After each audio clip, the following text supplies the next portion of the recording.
You're still good. Yeah, I'm just going to talk to the room. So we have about 15 minutes before we do the main show. But if there's anyone here now who wants to kind of give it a whirl and doesn't ramble on for more than 5 minutes, so to speak. I mean, not ramble on, just has a tight story that's in about 5 minutes long. Feel free to come on up now, and we will let the whole rest of the room hear it, and maybe we'll see you next time as well. So we have about 15 minutes. We won't be able to get a story or two, but feel free to come on down, and I'm going to leave the mic open, and we'll just, if you do, great. If not, we'll get things started at 6:30.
Hello.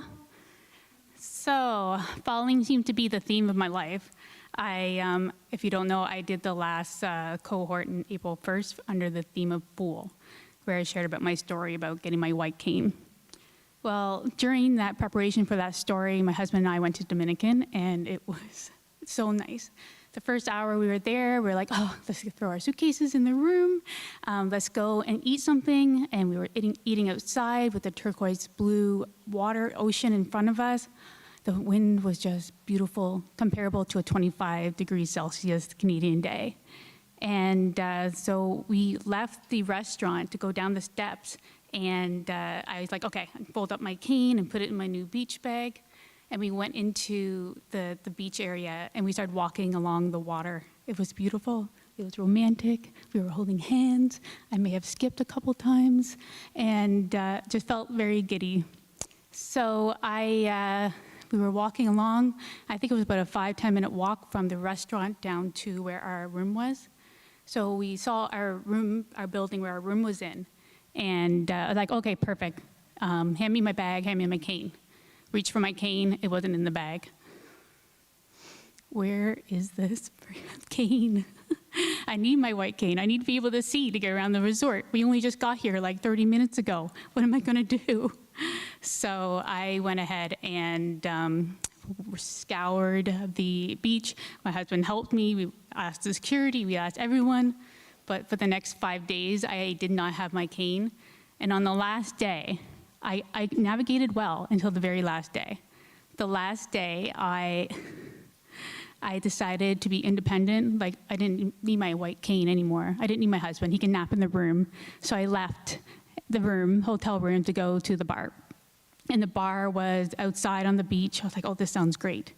So I went and stepped up onto the bar platform, ordered my drink, had a little chat with the lady, and had my drink. I was like, okay, I'm ready to go. So I turned around and missed the step going down off the bar, and I stumbled forward, and there was a little grassy area, so I tried to push myself into that instead of landing on like the hard tile. And so I fell, and the lady came up to me, the bartender, you okay, you okay? And the only thing I could think of was saying, I'm not drunk. So that was the only fall that happened that whole vacation, but I know to pack a spare cane next time.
Just doing a quick audio test, folks. Don't mind me.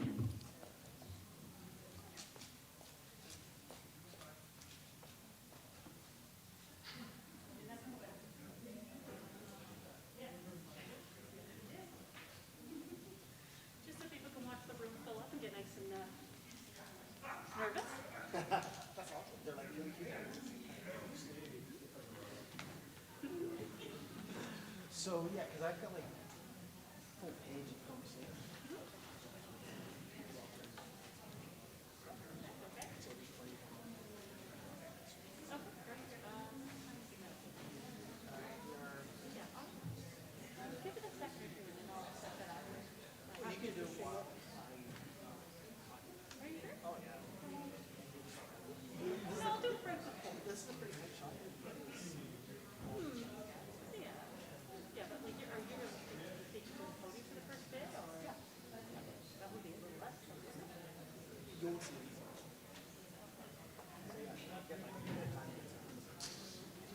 Question?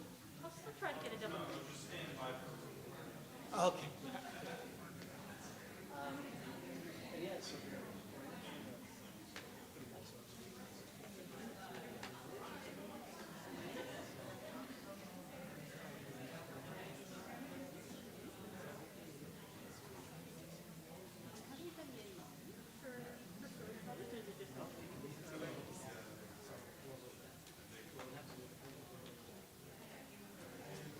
I might. She's the whole Gloria's class. She's one of the you know how like she self-describes herself as an artist, and she's I don't know she's a little bit shy, so I don't know if she's funny, but she just performs quite a bit. So might be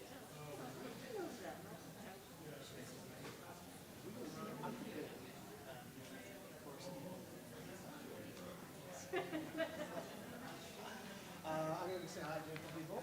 And then, yeah, we're probably, I'd say 5.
Do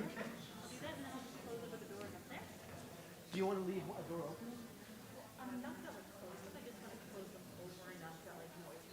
Oh, yeah, sure.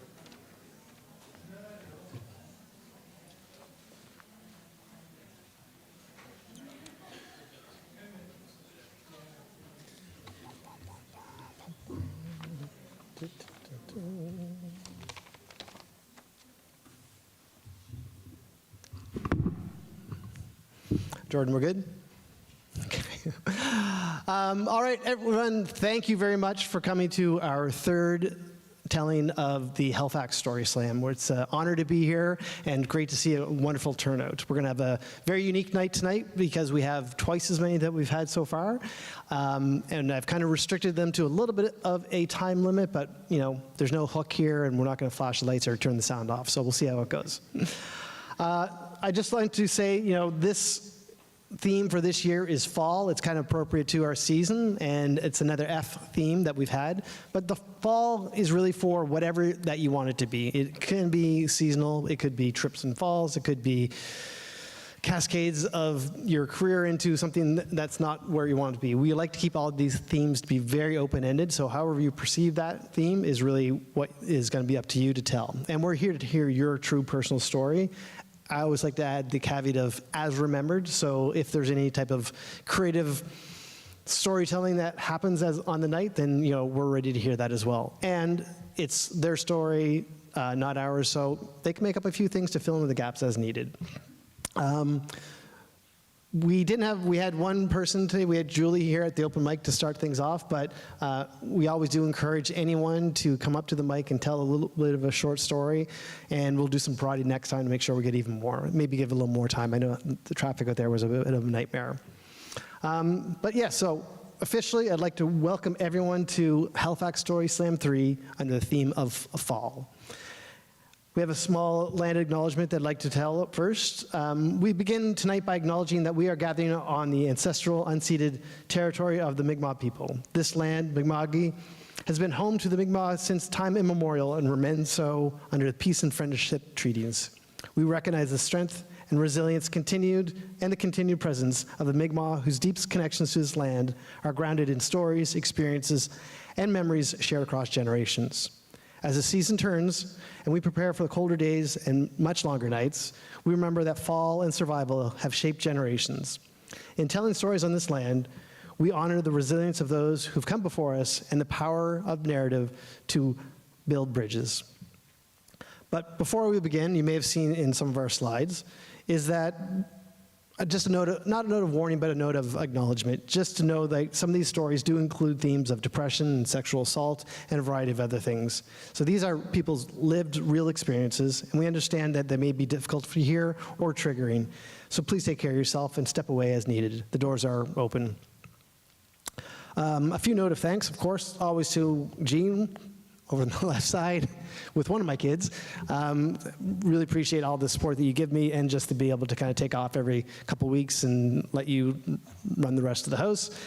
And any type of creative guidance you've always given me over the time, it's been fantastic. And also to Michael Amo, sitting over to our very left on the bottom, one of our story coaches. Mike is a neighbor, a very good friend for many years, and does have a day job of doing professional screenwriting, so I've been super lucky to bring him and convince him to come along to these things. So he does treat it as a night out sometimes, but it's always, I do really appreciate everything he does and the insight that he gives to these storytellers. We don't change anyone's story, we just help shape and guide what they've already created to fit into the time frames that we have and to highlight certain moments that we think as viewers and first-time listeners to their story to get a nice narrative arc or create these wonderful moments that you'll hear tonight.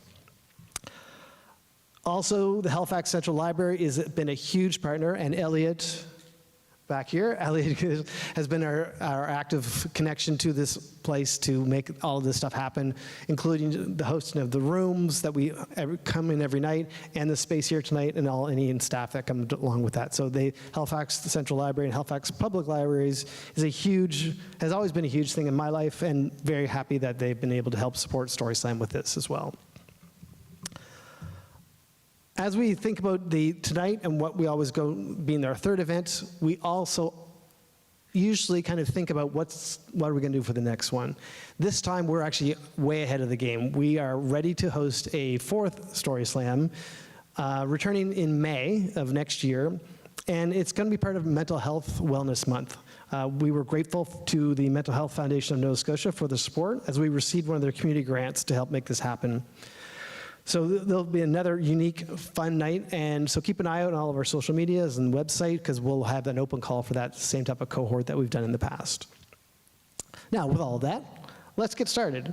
We have an incredible lineup of storytellers tonight. We actually have 7, which is our biggest cohort yet. And each one of them are sharing a true personal story based on tonight's theme of fall. So let's show them some love and respect, and let's get started. Our first storyteller is Melissa. So Melissa, if you want to be come on out and just be in the wings. So Melissa, these are all their bios, so it could have also been some creative storytelling in these, so we'll hear it they go. But Melissa is a journalist, wannabe novelist, horse mom, and cat servant. She's here from rural Nova Scotia with a tale that you won't want to miss. So welcome, Melissa.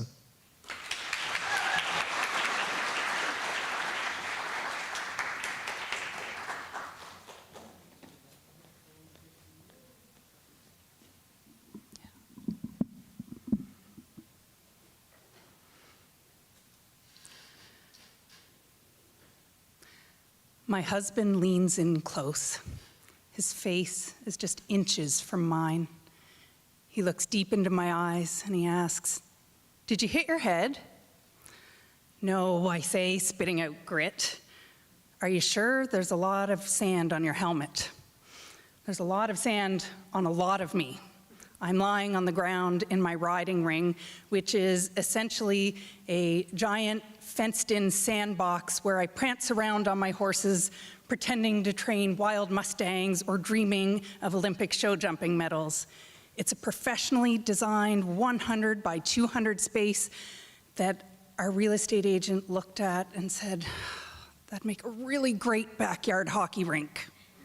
Yeah. When we moved here, it was a childhood dream come true. A place where I could look out my living room window and see horses, my horses. I could start my day with nuzzling a velvet muzzle. I could end it listening to horses contentedly munching on hay. I could step outside and go for a ride anytime I wanted. Paradise. But on this day, that paradise is feeling a little hellish. I managed to prop myself up on my elbow in time to see my pony Java careening around the riding ring, stirrups flapping, reins bouncing as she just crashes through the wooden gate. Having unceremoniously turfed me, she's using her newfound freedom to run right back up to her stall in the barn. When I was a kid, my riding coach used to say, "You're not a real rider till you fall off 100 times. But when I was a kid, I used to bounce, and this time I landed with a thud. So having dispatched my husband to go check on the pony, I roll myself over, I crawl to the fence line, I hoist myself up, and I start walking doubled over, cradling my ribs back to the barn. Halfway there, I collapse onto my knees in the grass. At the ER, they tell me, "Good news, your hip's not broken, just badly bruised. Your lungs, they're not punctured. Your ribs might be broken, but they didn't even bother to check because there's nothing they can do for that anyway." Regardless, even the shallowest of breaths leaves me feeling like I'm cinched into a Victorian-era corset. So weeks go by. I'm still struggling to pick up 5-gallon water buckets off the ground or maneuver heavy wheelbarrows full of manure. Every time I cough or laugh or sneeze, I get a sharp pain. But this is the longest I've gone without sitting on a horse since I started riding lessons at the age of 10 on a little school pony named Moxie, and I am desperate to get back into the saddle. There are hundreds of quotes dating back thousands of years that try to describe what it's like to partner with a 1,300-pound animal with a mind of their own. To ride a horse is to fly without wings. An hour spent in the saddle is an hour well spent. In riding a horse, we leave our troubles, sadness, and fears on the ground. Well, I wanted that back. So I tacked up my pony, I brought her down to the ring, I stood up onto the mounting block beside her, and instead of excitement and anticipation, I felt something else. My hands were shaking. My heart was racing. Sweat was beading on my forehead. I tried to swing my leg over my horse's back like I'd done hundreds, thousands of times before, but the only thing mounting was my anxiety, and the more I hesitated, the more my pony started to fidget. And I remembered coaching riding lessons in my 20s and early 30s, how I had zero tolerance for middle-aged adults who gripped the reins in terror at the mere thought of a spook from their horse. Your tension is making your horse more tense. Relax, I'd yell. So with that in my mind, I realized as much as I really want to view the world from the back of a horse, I can't do it. I flipped the reins over my pony's head. I stepped down. I start leading her back up to the barn, and the tears are streaming down my cheeks. I'm embarrassed. I'm ashamed. I'm angry. I'm so angry at myself. My entire identity is shaped around being the horse girl. In journalism school, I was voted most likely to work for Horse and Pony magazine. There's an audio cassette recording of my mom reading to me as an infant from an alphabet book. A is for apple, B is for bear, H is for horse, I is for, and I screamed, turn it back, horsey, horsey. And yet, eventually, it takes a while, but I do ride again. I make an even smaller pen inside my riding ring, a little space where I feel safe. And over time, I get my confidence back. I start having fun again. And then another fall. This one, a fluke, really. A feral cat runs out of the woods. Java does a 180. I hover in the air above the space she just left. And then I crash down onto the sun-baked sand that feels like concrete. A broken back. 3 broken vertebrae. A lot of time out of the saddle. A lot of time to think about the bruises, the concussions, the broken bones that I've endured for the love of this sport. I was lucky this time. Will I be so lucky next time? When I finally get the courage to ride again, I realize I'm one of those middle-aged adults who's gripping the reins in terror at every flick of an ear from my horse. And I have a lot more empathy for my former students, but I'm still pretty disgusted with myself. I don't really even know if I want to keep riding. But I have a coach who's a lot more empathetic and understanding than I was.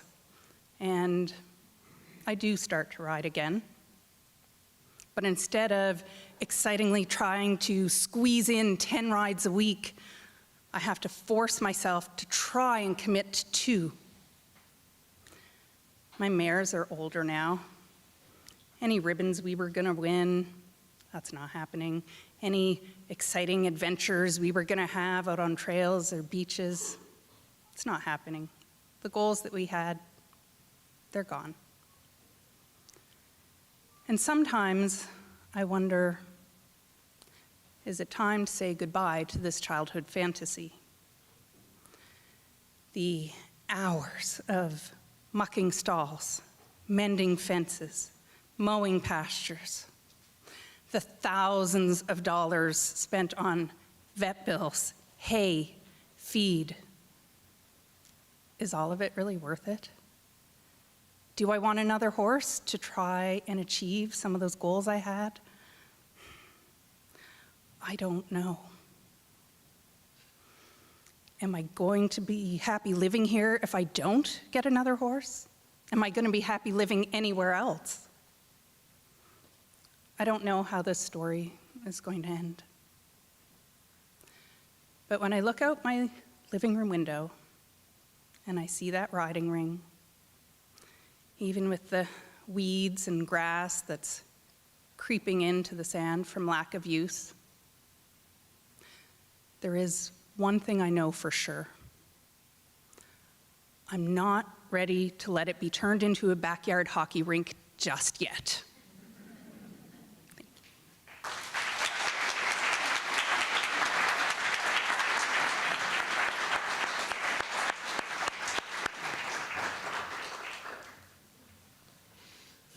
Awesome. Thank you, Melissa. That's wonderful. I made a few backyard hockey rinks, though, so I do understand the desire for a nice one. Okay, next up, we are just going to blast through this. We have quite a big lineup. Our next storyteller is Suzanne. So Suzanne grew up in Nova Scotia, spent over 2 decades living and working across the world. She found her way back to Halifax through her love of stories. So please welcome Suzanne.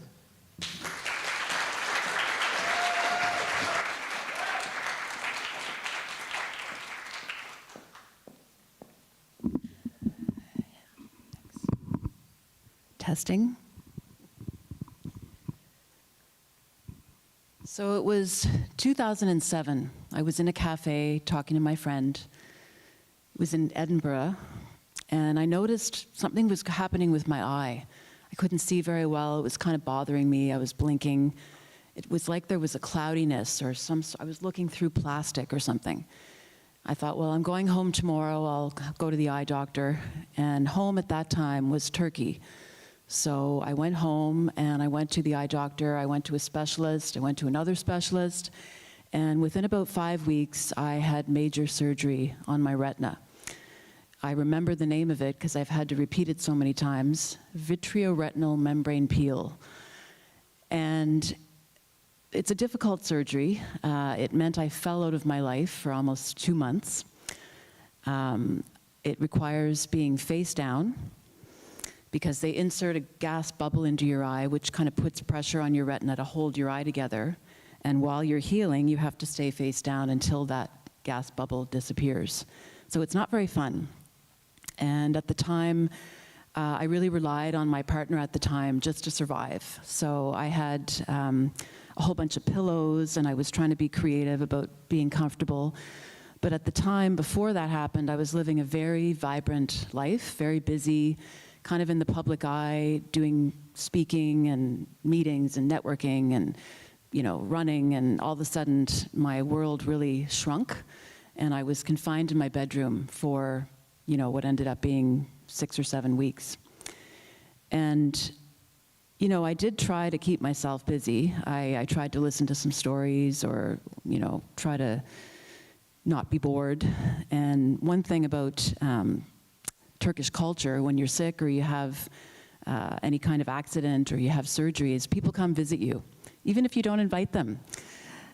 So I had my husband's colleagues, I had his daughters, I had their friends, the neighbors, friends of the neighbors, and all these people I had never met see me at my absolute worst while I was face down at the kitchen table, speaking Turkish, trying my best to conform to this Turkish culture. Hoş geldiniz, nasılsınız, çay istiyor musun? While I looked like a creature from Frankenstein, hadn't washed my hair in 3 weeks. It was a bit awkward. And when I started to feel a little better and got used to looking out of one eye, once the brain compensates, I thought, well, I can watch a video. I might as well try to do something here. So we had one of those plastic lawn chairs, the kind that you might see at a pool, that folds up or it lays flat. And I thought, okay, if I get that and I put all the pillows, because there was an opening in the bottom where you'd put your feet. So I had that in the living room. I arranged different pillows. I put my head through the opening where the feet go. I had the laptop upside down. And those days is when we had DVDs. There was no streaming. So I asked my husband at the time, can you go find something in English that I can watch to try to, get over this boredom? So he came back with 2 seasons of Desperate Housewives. Now, if you don't know Desperate Housewives, it is a fictitious sort of American suburb somewhere in America that looks really nice on the surface, white picket fences, everybody's gorgeous, it's rich, but underneath it's a cesspool of, lies and corruption and gossip, and there's a few murders in there, and that was basically my whole exposure to Western culture for about those 5 or 6 weeks. It was a little bit surreal, but it did distract me, and it did keep my mind off of the situation I was in, and I knew I'd get better, and I did. I ended up going back to work and slowly tried to put it behind me and hoped it would never happen again. My eye is permanently damaged. I can't read with that left eye. I can't really see people's faces. I can sort of see peripheral vision, but I put it behind me. Then 14 years later, I had another surgery. Now this time, there were I didn't have any symptoms. I didn't see it coming. I didn't have floaters. I didn't see it coming, literally and figuratively. And at that time, I was living in Ireland. And again, I was living a very busy, vibrant life, networking, meetings, speaking, whatever. And I went to my eye doctor for like a regular checkup, which I have to do pretty often. And he said, you need emergency surgery to avoid a retinal detachment. And so I guess that's an important thing to do. You can't really say no because you can go blind. I don't know if somebody's phone is ringing, if you can turn it off.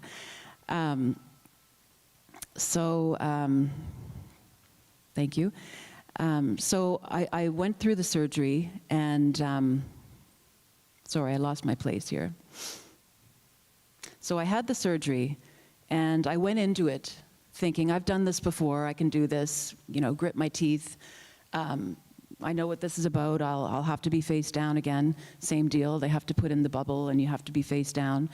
I did have I had 2 days warning. I actually saw it as great. I don't have to go to work. I can actually lay down for a few weeks. So I was sort of saying, thinking maybe a bit naively that this was going to be a piece of cake. And I actually really didn't respond well to that surgery at all. I had a lot of pain. I ended up going back to emergency many, many times because they couldn't keep the pressure under control. I was on different steroids. I had 2 different bouts of opiates. I woke up, I had a really bad night, and I woke up with a black eye from internal bleeding. So I was kind of scared. I was like, this is definitely not like it was before. And I didn't have the same kind of support. I still needed to be face down, but it was a lot more uncomfortable. I was 14 years older. I was aching. I didn't feel well. I was also going through a breakup. Great time, yeah. So I tried to, again, with the pillows, and it really challenged my whole character, my resilience, my fortitude. And once those initial first few weeks calmed down, I was sort of faced with weeks ahead of me, what am I going to do with myself in bed?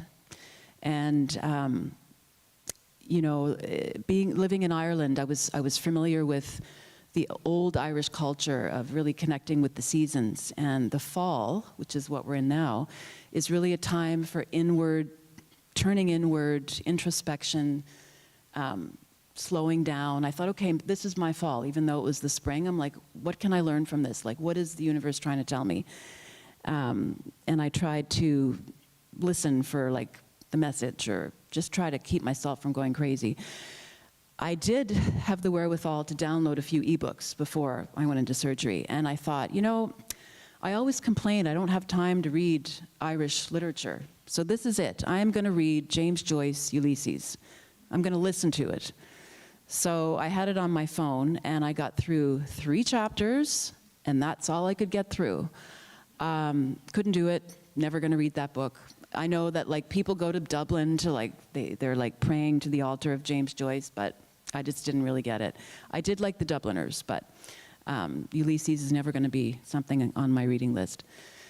So I did survive, obviously. I'm here. I did worry about, you know, permanent scarring. I worried about whether my sight would come back. It's about the same. It's actually getting a little worse. And I worry, is this going to happen again? I remember many times asking eye specialists, am I going to lose my sight? Will I be able to drive? Am I going to lose that? Thank God we have two eyes. That's all I can say. It is legal to drive with one eye.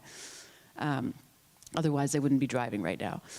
And the questions I have can't be answered. There is no medical knowledge that can explain what will happen. Nobody can tell me if it's going to happen again.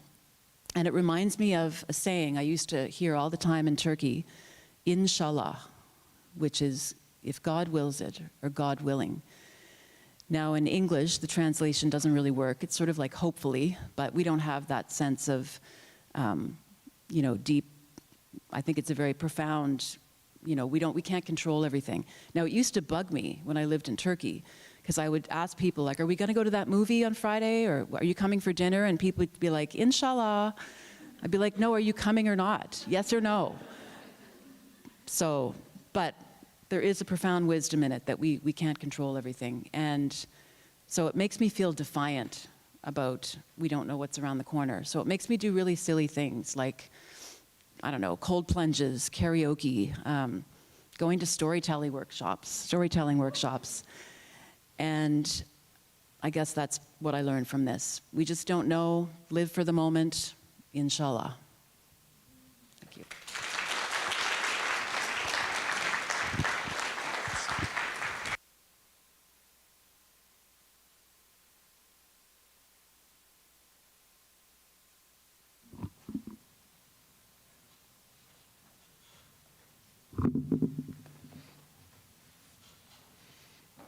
Thank you very much, Suzanne. That was all kinds of interesting kind of anecdotes and well handled with the language too. That would have been terrible, but me. Next up, we have Anita. So Anita is Halifax OG social media consultant.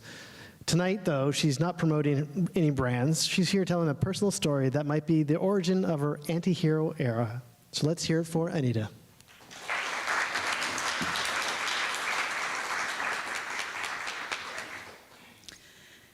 It was April 19th, 1997.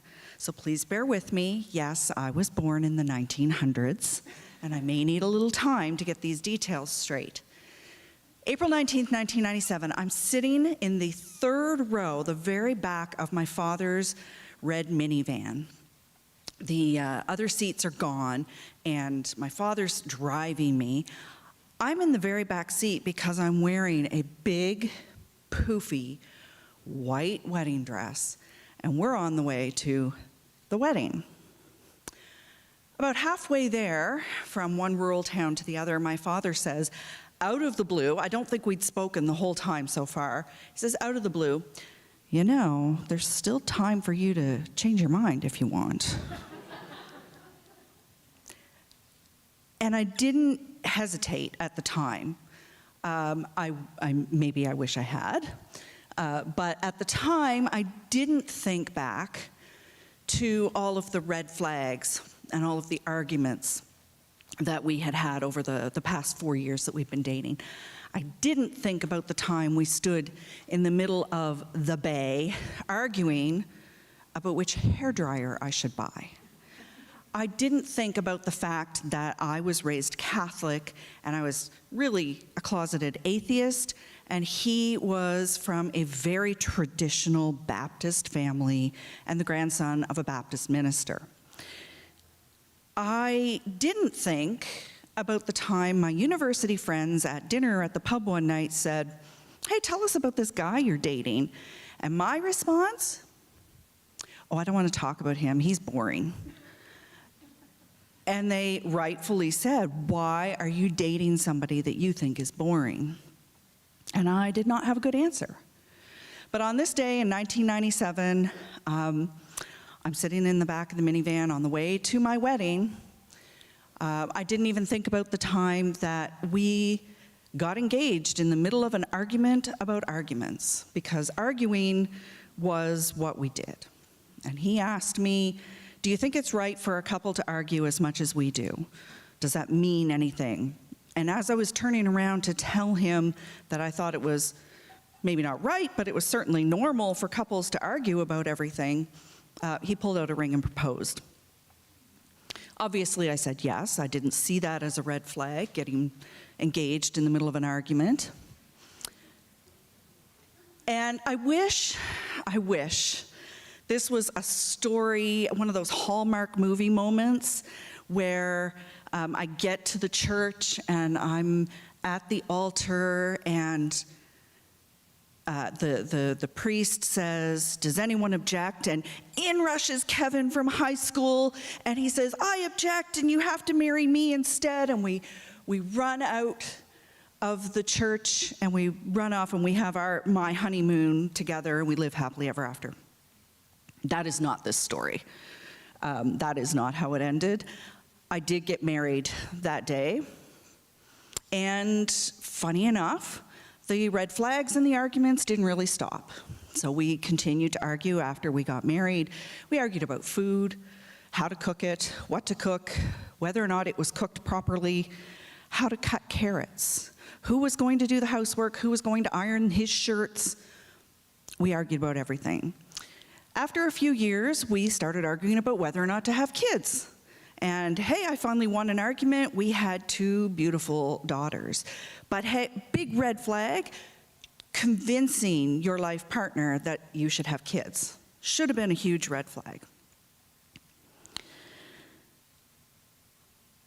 A couple of years later, we're still arguing about everything. At Christmas one year, he gave me a Christmas present I will never forget.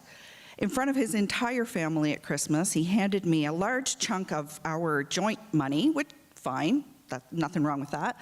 But the stipulation on this large chunk of money was that I was supposed to use it for a gym membership and the down payment on a tummy tuck. Neither of which I had ever expressed an interest in. I was quite humiliated that day, but we continued on. A few years later, probably what I consider to be one of the last straws was when he came to me with an investment idea. And we had some money to invest, we were doing okay. But I said, I'm not really comfortable with this. I need to do some research on my own. So, it's a no for now kind of discussion. I woke up the next morning and he had borrowed $100,000 and invested it in the stock market. So, we might have had some arguments about that. So it's no surprise that after 17 years of marriage, 16 years technically of marriage, in 2014, we had argued about it, of course, but we had decided to take separate vacations for the first time. I was off to Mexico with some women who were turning 40, and he was going to go to Vegas with his best friend. So I'm in Mexico in January of 2014, and I'm with my sister, who was newly single and was very single, and I'm living vicariously through her at this Mexican resort because even if I was unhappy, I was still married, and I'm a rule follower, so nothing was going to happen. But I'm living vicariously through her as she follows the rec staff around because Jesus was there.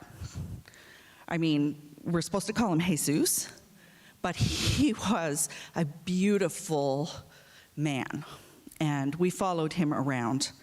And he had a partner, Archie, and if Jesus was the beautiful black god at the resort, Archie was not.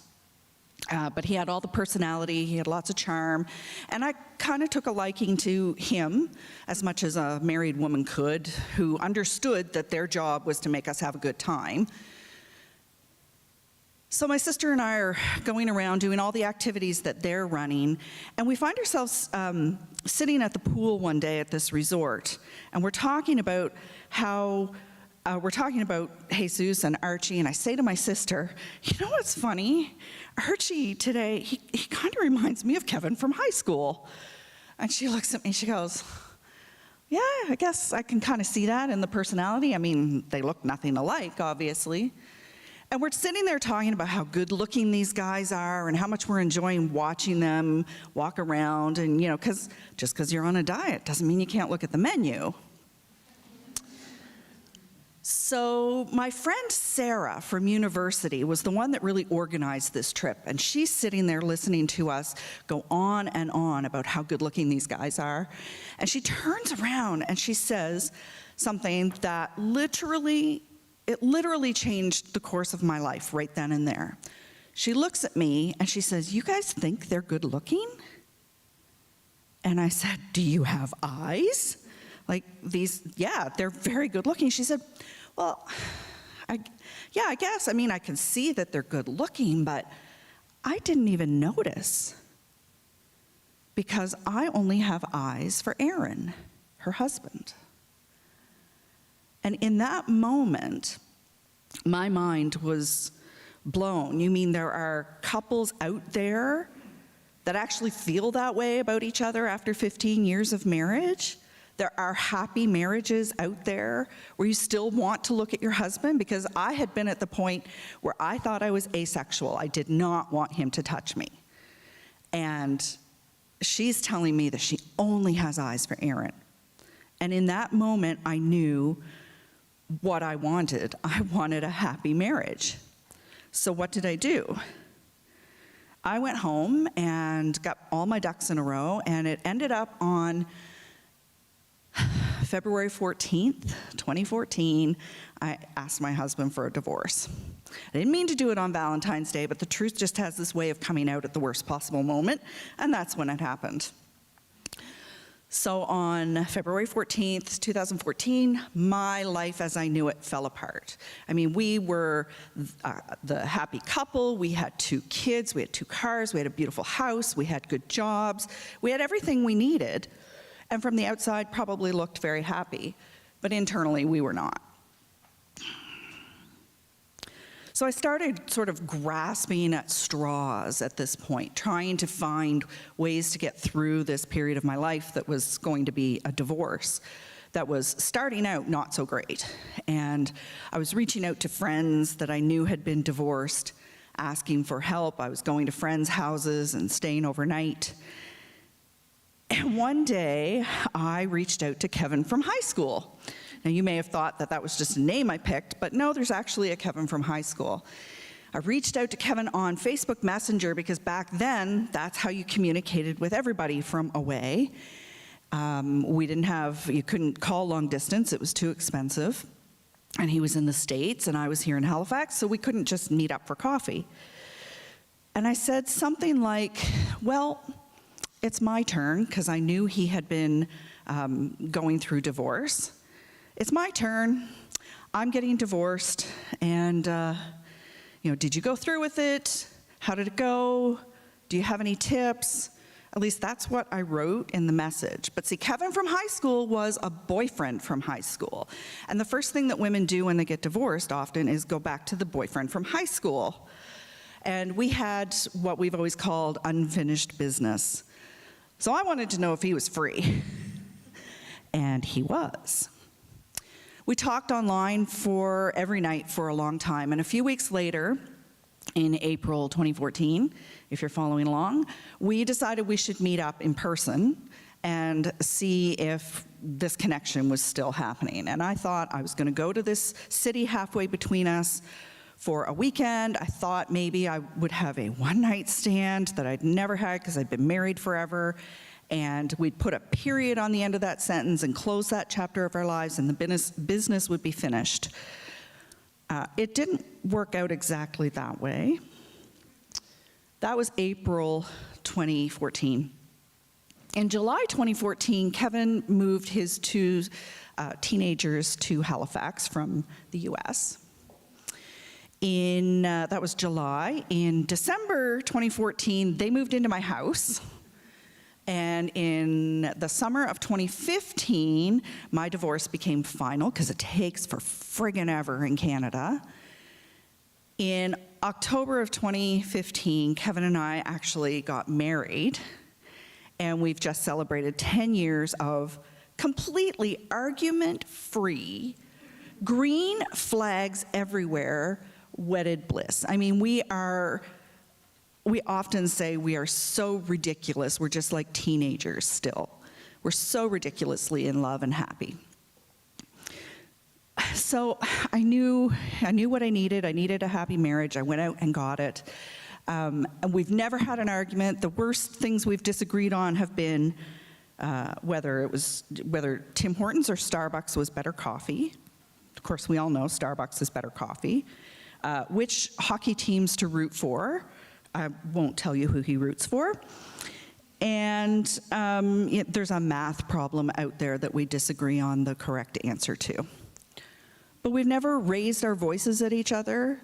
I still now, when I go out, if I was to go somewhere now, I wouldn't really notice the good-looking men anywhere, because I only have eyes for Kevin. And I never thought that would happen. We still take occasionally separate vacations. I've been away with my sister and my mother just a couple of times on longer vacations without him. And he says that's okay. He understands that sometimes a mom and a wife needs to get away from the family and do her own thing. And that's totally okay, as long as I don't go back to Mexico.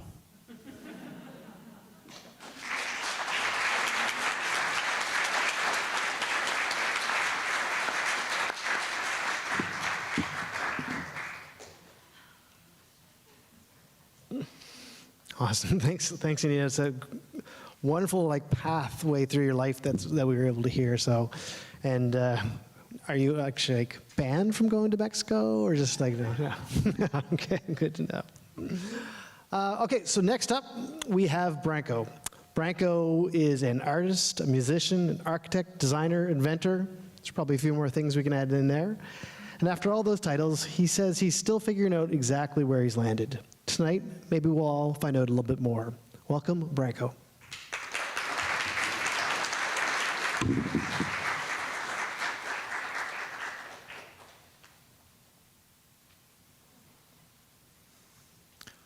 A few years back, my much younger brother came back to Halifax.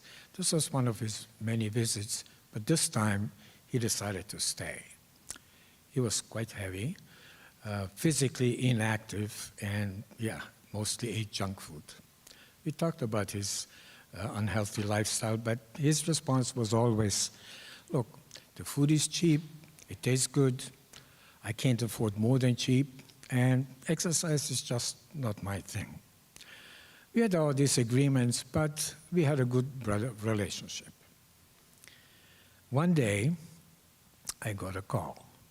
It's about your brother Ben, please come to the emergency. They found Ben lying in a ditch on the side of the road.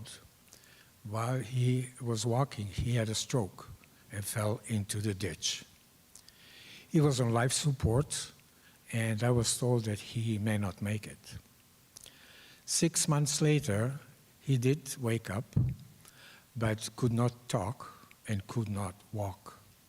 Eventually, I had to transfer him to a long-term care facility where he is still today. Still can't walk, can't talk, can barely move to feed himself, and his mind has drifted to a place of no return. It's really hard to see my brother that way. At the same time, I was living a very lavish lifestyle, filled with plenty of partying, drinking, eating lots of good and expensive food. But I was on 5 medications to keep my own health in shape. Because of what happened to my brother, I decided I'm going to start living healthier. So I went to my doctor and said, I want to stop taking my meds and change my diet, my lifestyle to get healthy. So he looked at me and said, are you crazy? You're going to have a stroke, heart attack. You could die. I can't let you do that. That's ridiculous. Well, we argued for a while and eventually agreed on 6 months trial. I did stick to my healthy diet and started running, which was quite interesting because my wife is an ex-marathon runner, and I never ran in my life. So while running, she'd be talking a mile a minute, trying to chit-chat, and I'd be saying, please shut up, I can't listen, I have to breathe. Eventually, things got easier, and this is where it gets interesting. 6 months later, when visiting my doctor, he looked at my new blood test and said, I thought you went off the medication. With a smirk on my face, I said, I did. In total disbelief, he looked at me like I was from another planet, but couldn't argue the fact that I got rid of high blood pressure, high cholesterol, and type 2 diabetes without any medication. These two events spurred me to start investigating why food has such a great impact on our health. Soon I was fully immersed into the subject, and little I knew this was going to become a game changer in my own life. Now, have you noticed that today we consume more pills and medication than ever before? Yet we are sicker and more plagued by diseases than ever before. Why? After really extensive research, I learned that major worldwide studies have proven a direct correlation between GMO, pesticide spray, other chemical treatments, sugar, et cetera, and a major issue with weights, obesity, cardiovascular diseases, cancer, diabetes, food allergies, and so on, and so on, and so on. But like my brother, people in general do buy cheap and inexpensive food because they simply don't know better.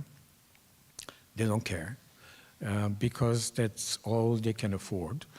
And because the healthy food has become extremely, outrageously expensive. Okay, call me stubborn. I still wanted to have my healthy food at reasonable prices. After long search for solutions, I realized that I was dealing with a much, much bigger problem, much bigger than I've imagined. It was like opening a can of worms. I let all the worms out, and man, they were everywhere. I actually realized I was dealing with a really different issue, a real fall of an old system, fueled by greed, by power, by endless corruption and consumption, a system that devours the earth, that divides people, a system that will leave our children in a collapsing world. Then came another surprise.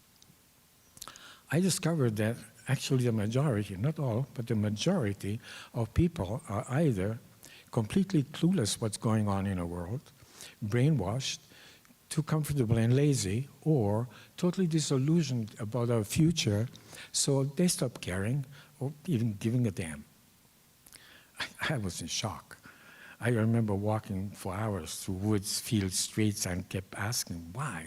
I just couldn't understand that we, the majority, have become such an easy target to the insanely profit-driven food and drug industry. Me, an accomplished architect, designer, environmentalist, a guy with lots of accomplished projects under my belt, was suddenly lost looking for answers.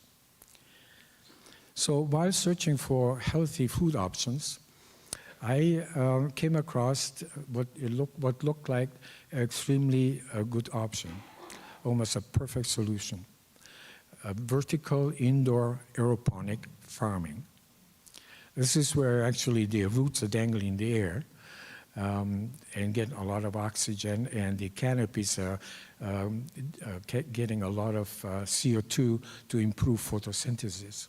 A great concept, but Presently, these farms use way too much energy, they're way too expensive to run, and they produce a lot of pollution. Yeah, definitely not a viable answer for our future. So I decided I'd create a challenge for myself. It looked like this. Create your own 100% green energy to protect and preserve the environment. Put it in an attractive building to be built anywhere near a city, regardless of geographic location. And then come up with a simple but automated aeroponic system to save time and money and make sure it's a profitable business. Quite a challenge. When I talked to my friends about it, a lot of them just kind of laughed and said, "Oh yeah, you're chasing a pie in the sky, man." That wasn't very helpful. Then, unsurprisingly, my innovative mind kicked me in my butt. And as usual, I became like a dog with a bone. There's gotta be a way. I just need to think out of this darn box. Yeah, I had to become real creative and think like a farmer, nutritionist, architect, designer, engineer, environmentalist, manufacturer, investor, business person, and a poor person all at the same time. Still not sure how I managed to do that, but many months later, and to my own surprise, I came up with a unique solution. It checked all the boxes I was looking for.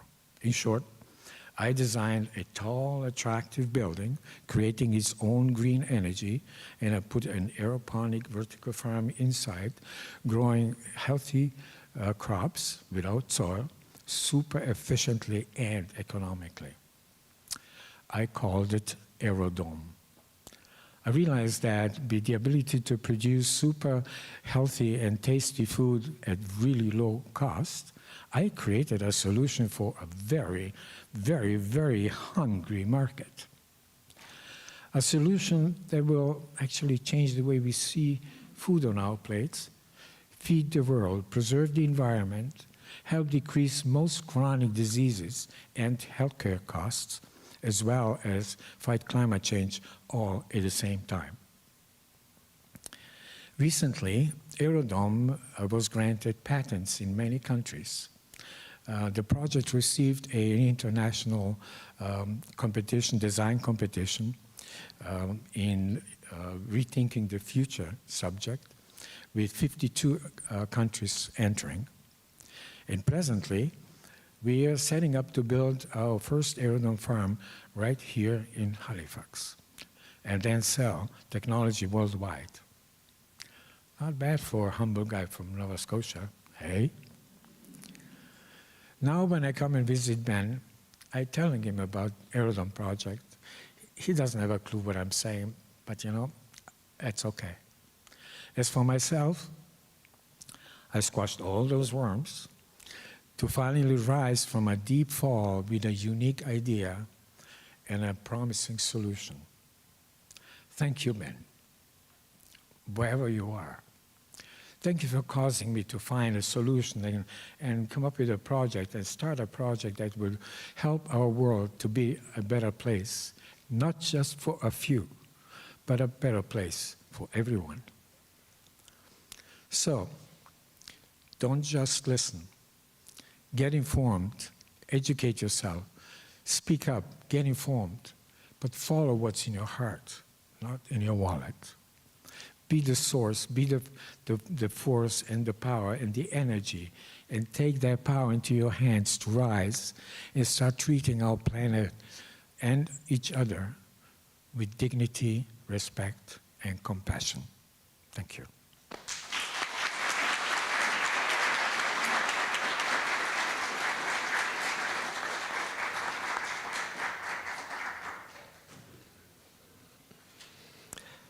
Thank you, Branko, for that story. I can't wait to start tasting the product from your awesome endeavor. Next up, we have our storyteller is Erin. Erin is a fierce advocate for the arts, a healthcare leader by day and performer by nature. And tonight, she steps out of her boardroom and onto the stage. So welcome to Erin. Before we get going too far, I will ask everyone to just silence their phones now that we've heard a few of those go off. But Erin, come on out. Let's see what you have to say.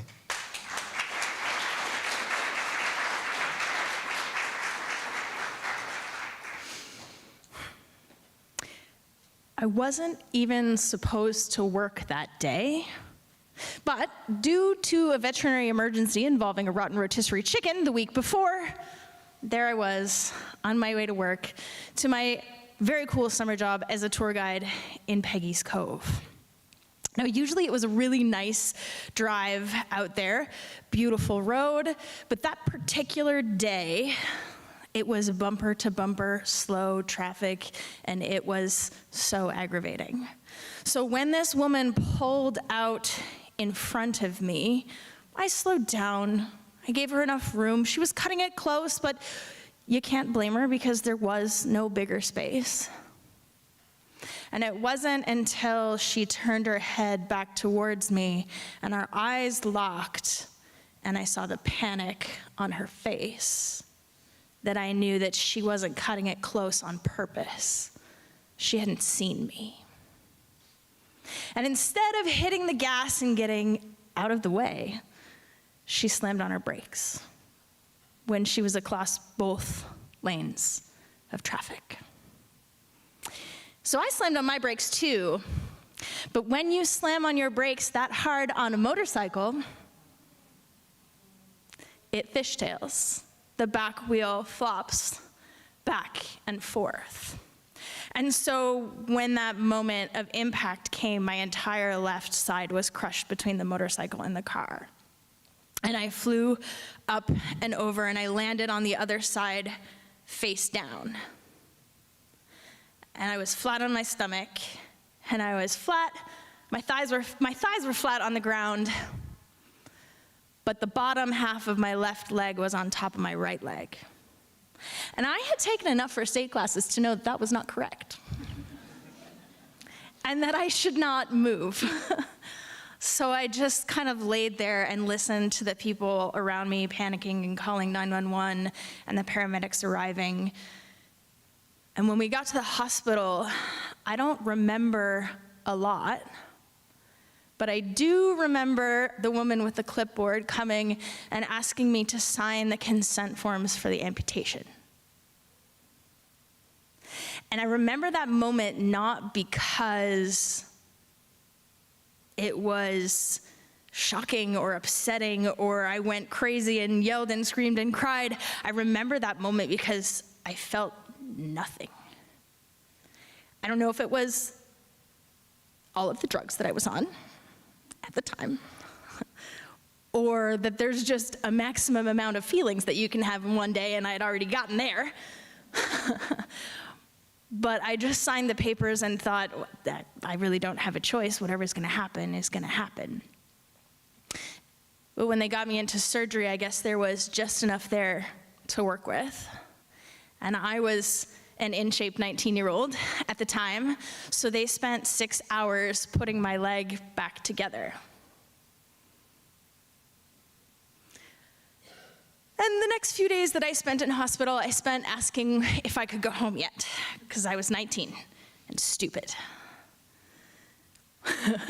I really shouldn't have been going home, and I was not okay. But in my mind, I thought if they tell me I can go home, then this will be all over. Things will get back to normal. I will start to be on the road to recovery, and I can put this all behind me. I was 19 and stupid.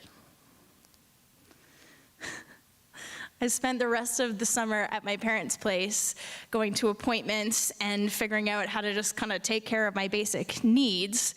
But again, when September came, I said, I am moving into my first apartment. This was the year between my first and second years of university.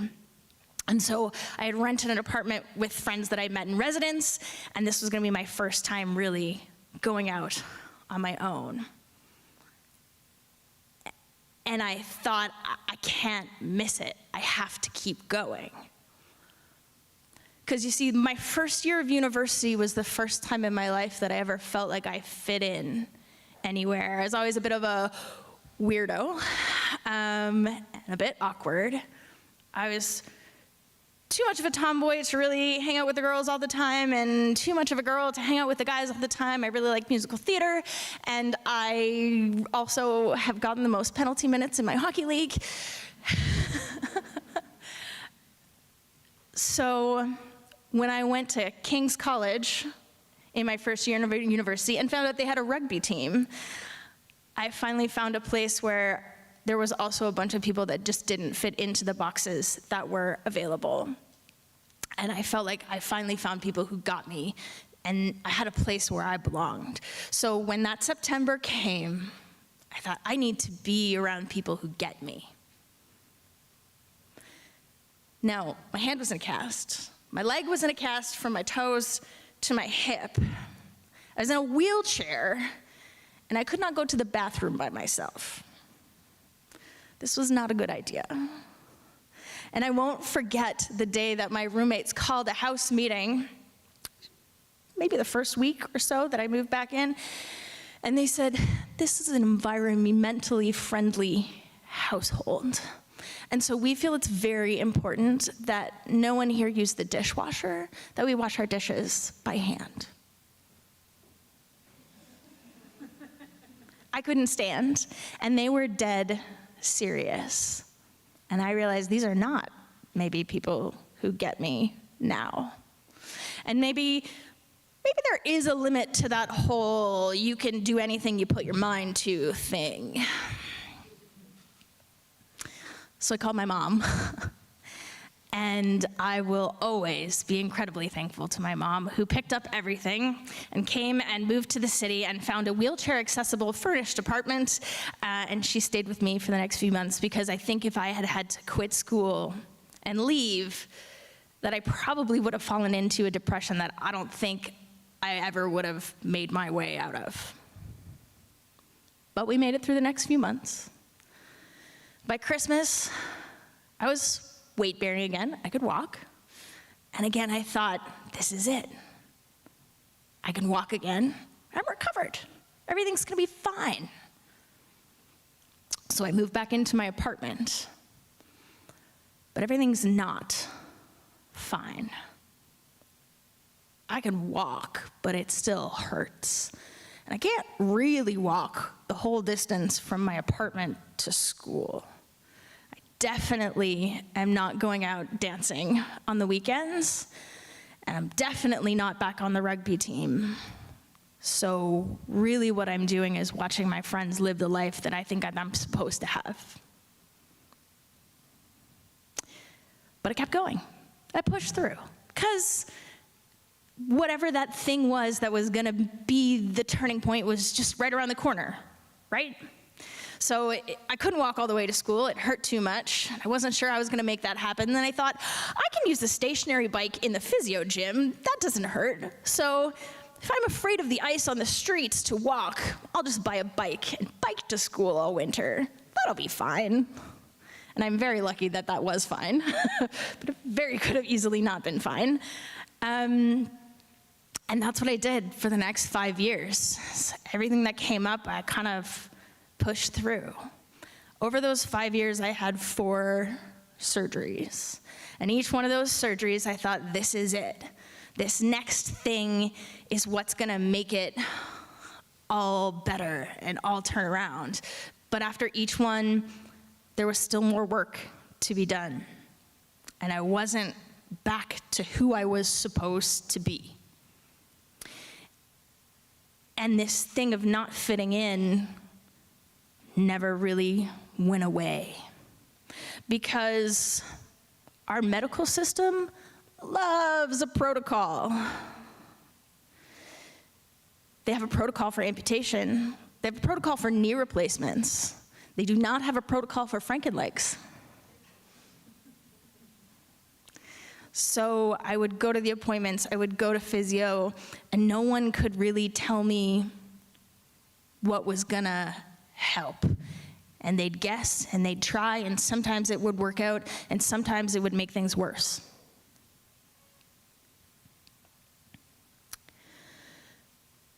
So, eventually, somehow, slowly, I learned how to let go of this idea of recovering and getting back to someone that I was supposed to be. Because trying to change myself was making me miserable. And it came to the point that the only way forward was to just take care of who I was right then. I'm still a very awkward person who doesn't really fit into a whole lot of boxes,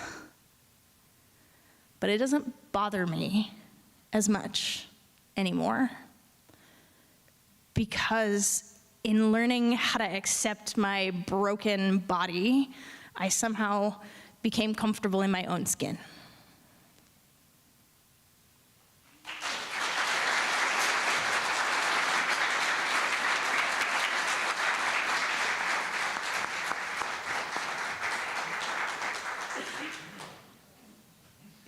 Thank you very much, Aaron. Well told. I might send that to my son who's looking at a motorbike right now, just in case. You know, that's a little reminder. Gene will agree to that. Okay, on with the program. We are on our way on the home stretch for sure. Our second last storyteller tonight is Kathy. Kathy Toogood is a speaker, learner, leader, author, coach, and facilitator. She believes in the power of storytelling to spark connection, curiosity, and compassion. Welcome, Kathy.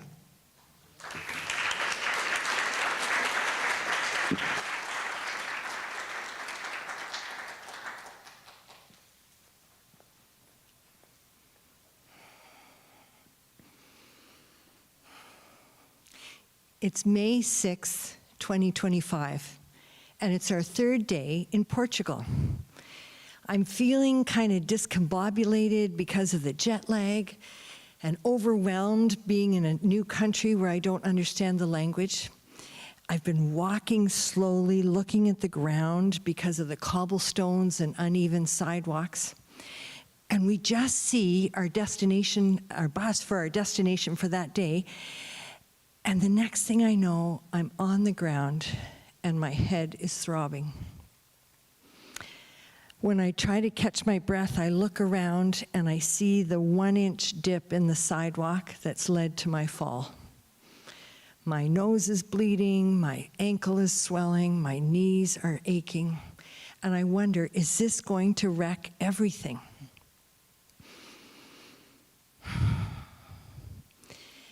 Because for 9 long years, I've been longing to do the Camino.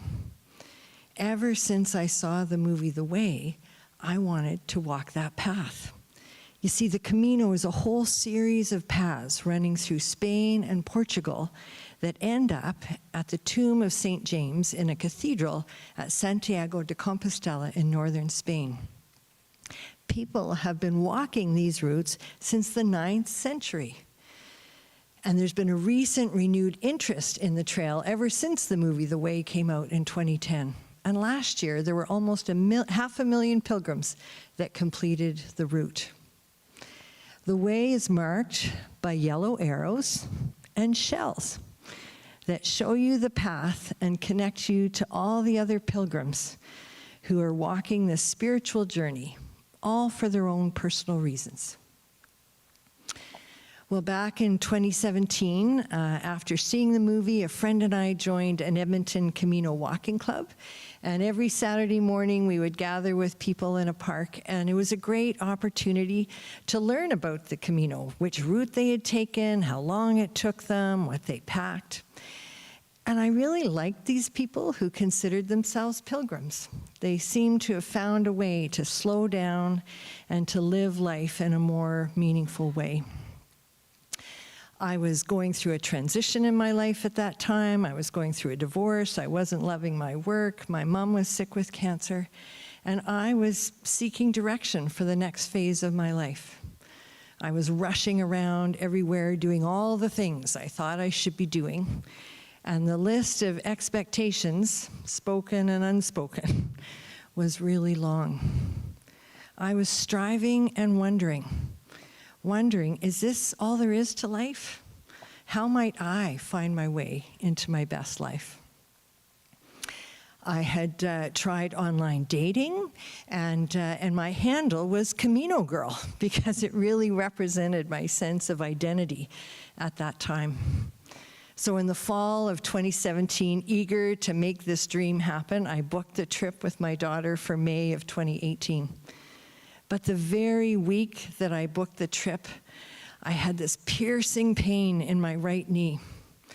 It turns out on an earlier fall, I had torn my meniscus, and now I needed surgery. And that trip got canceled before I ever left Canada. Well, life went on. I met a man who knew what the Camino was, and we got married, and I retired from 9-to-5 work. There was this pandemic thing, and we moved across the country, and I wrote a book, and still this idea of walking the Camino was simmering beneath the surface of my life. So in January of 2025, we said, this is the year. This is the year we're going to do the Camino. And we decided to bike because of my bad knee and my healing ankle that I'd broken the other one the year before. And in part of my preparation, I read the book, The Art of Pilgrimage by Phil Cousineau. And he emphasizes that a pilgrimage is supposed to be hard. It's supposed to have challenges. And we should embrace them as a learning opportunity. So on May 6th in that Lisbon hospital, I asked the doctor, will I be able to bike the Camino? Well, she didn't promise me anything. She prescribed painkillers and anti-inflammatories, an ankle brace, arnica cream, and ice. And she encouraged me to walk and put weight on the ankle, telling me that would help it heal and get stronger. And I had 9 days until I was scheduled to start the journey. Well, the next day we traveled to Coimbra, which is a beautiful university city in Portugal. Clearly, accessibility was not a priority for people building European cities 800 years ago. There were steep hills and uneven ground and so many cobblestones. But I hobbled along and took my drugs and iced my ankle after long days of exploring. And then we spent a few days on the coast, and I celebrated my birthday, and I read and rested and walked on the beach and was grateful for a bit of downtime. And then on May the 12th, we traveled to Porto, and we met up with our 6 friends who were going to be taking the journey with us.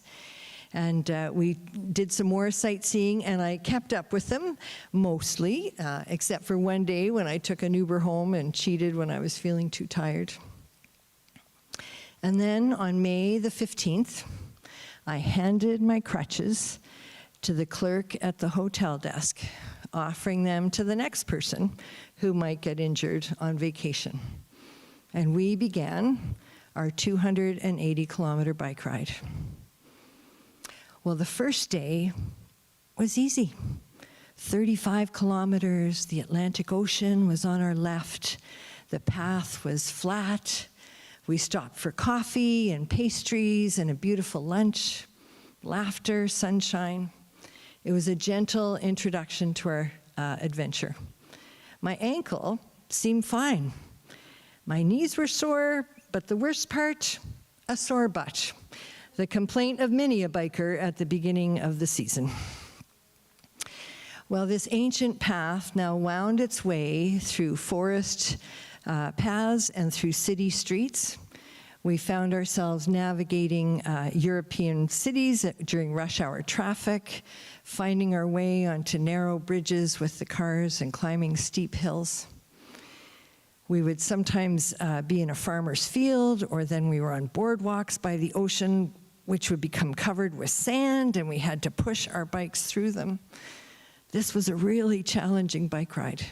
And every day when we got to our hotel, we would like high-five each other. Wow, we made it. On the third day, we had a harrowing boat ride across the River Minho on our way into Spain. The boatman was so strong as he picked up our 60-pound e-bikes and walked upstairs and over the steps on the boat. I couldn't believe that he was going to fit 6 people and 4 bikes into this tiny boat as we crossed the river. His strength and balance were a stark contrast to my tender ankle and wavering confidence. Most days, the sun was shining and the wind was at our back. But one day it rained, which made the path more treacherous, especially a steep downhill with hairpin turns. On the 6th day, we were going off path to find some hot springs that we'd seen in our guidebook, and I was on a little path by the river, and I went under a bridge and then had to turn left quickly up a small hill, and down I went again. I looked around, my legs were scraped, I'd hit my head, my glasses were kind of twisted.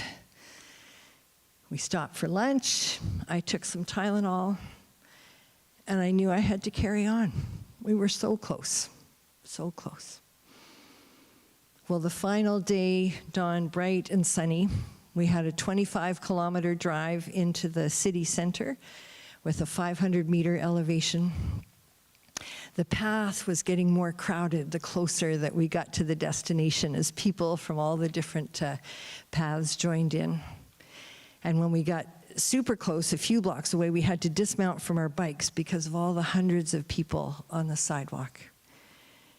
And then suddenly, we turned a corner, and there we were, in this famous square that I had seen in so many pictures.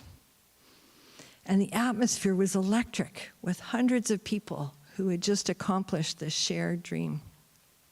Shock, amazement, tears. At 61, I'd biked 280 kilometers in 7 days with a sprained ankle. You see, I wasn't sure that I was going to make it until I actually did.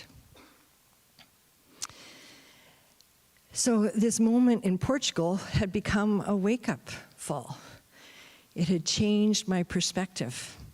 And after coming back from the Camino, it shifted my life some. I've slowed down. I'm exercising more consistently, spending more time in nature, and enjoying the beauty all around me. Biking the Camino took me out of my comfort zone. But when I came back, I found out that my comfort zone had expanded. I wasn't quite so concerned with the approval of other people. I was finding courage to use my voice.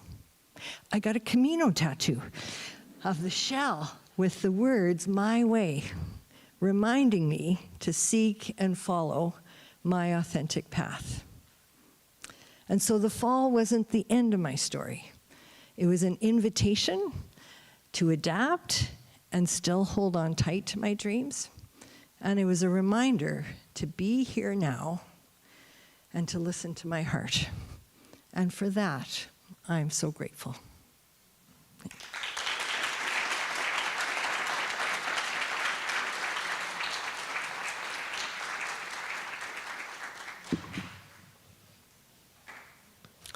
Thank you, Kathy. So I was all the way along with you there. It was great. And I'm gonna keep an eye, if we ever when we go to Spain, maybe keep an eye out for those arrows and stuff along the way as well. So as we get to the end of our night, we are to our last storyteller. And tonight we are about to hear from Rohini. So Rohini describes herself as poet, playwright, translator, lyricist, professor, and knighted this year by the French government. Quite an amazing accomplishment. So Rohini brings her voice, her vision, and her vibrant storytelling to our stage. So welcome, Rohini.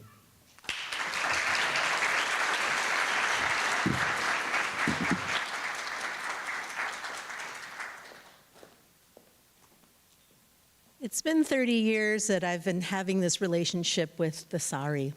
I was 19 and there was a Punjabi wedding just down the road at the Lord Nelson Hotel here in Mi'kma'ki.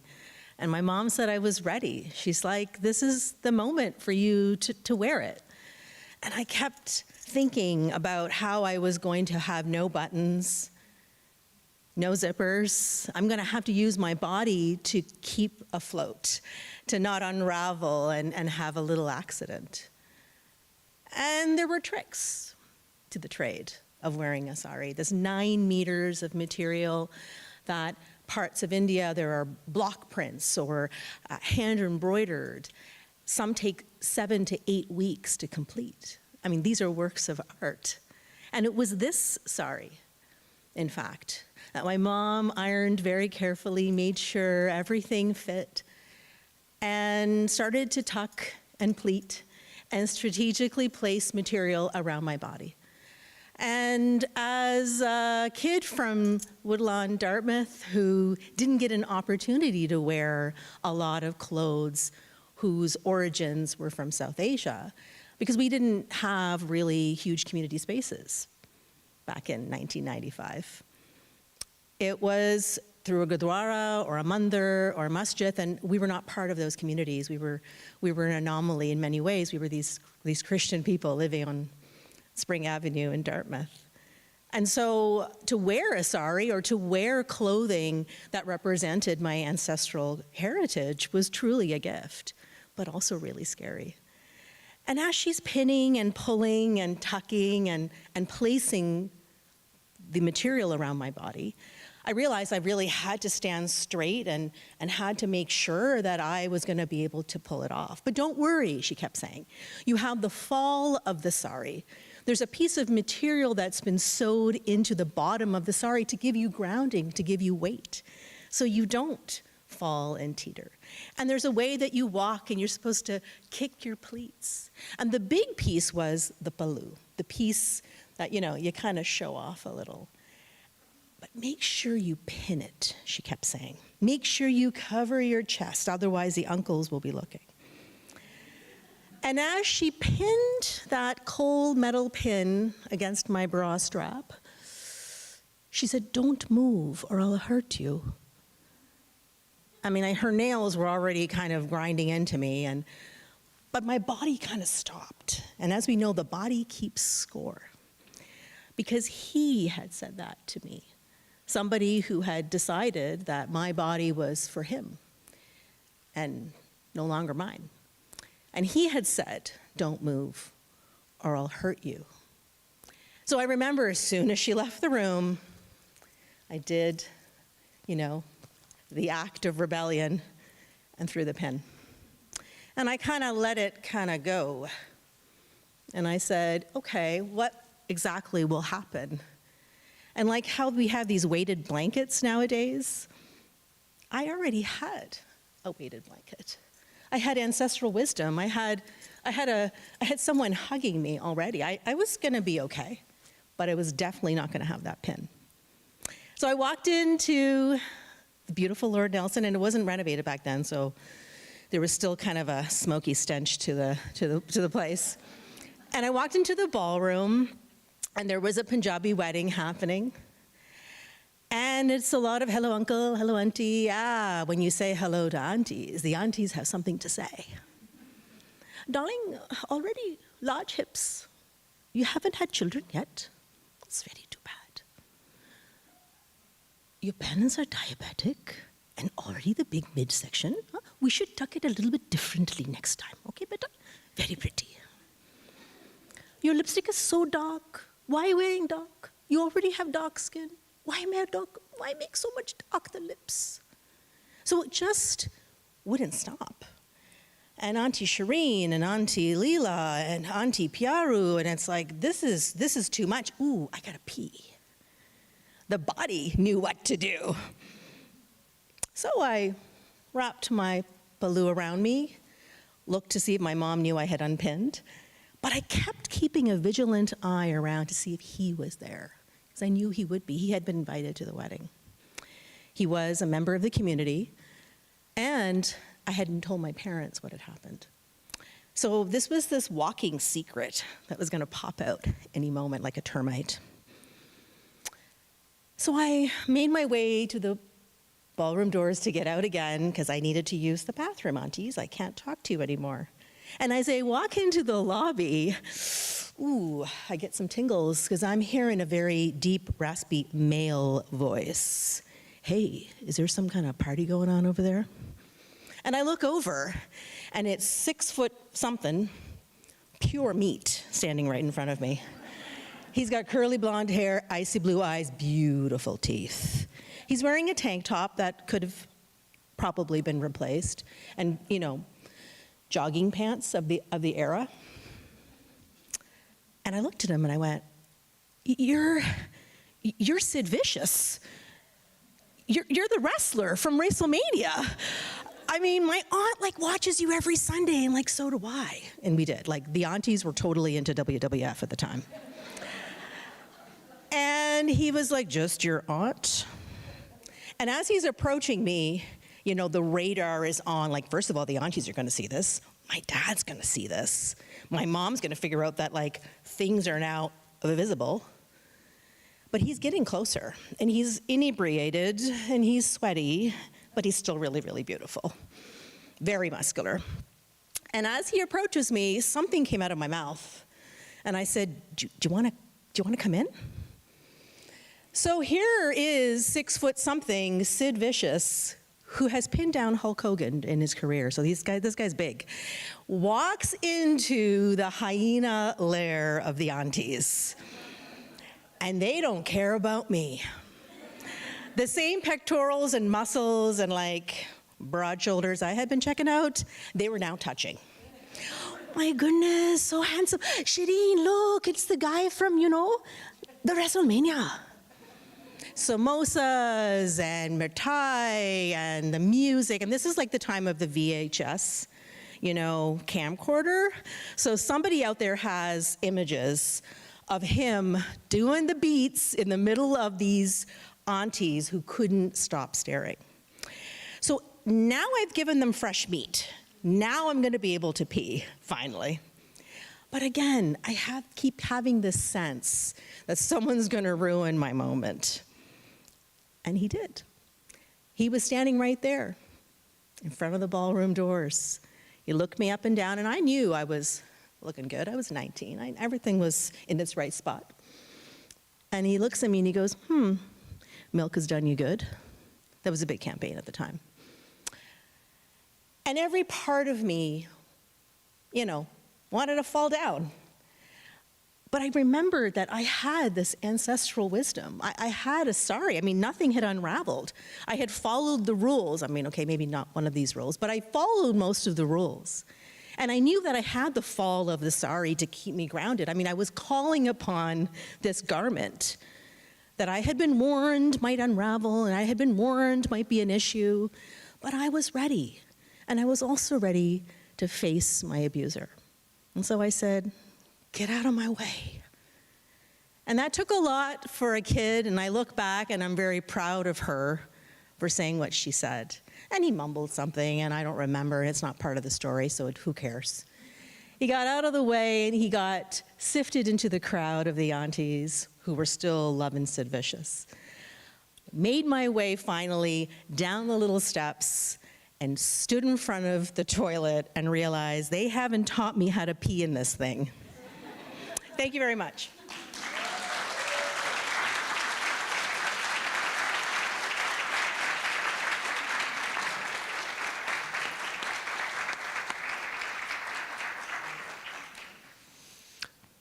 That is it.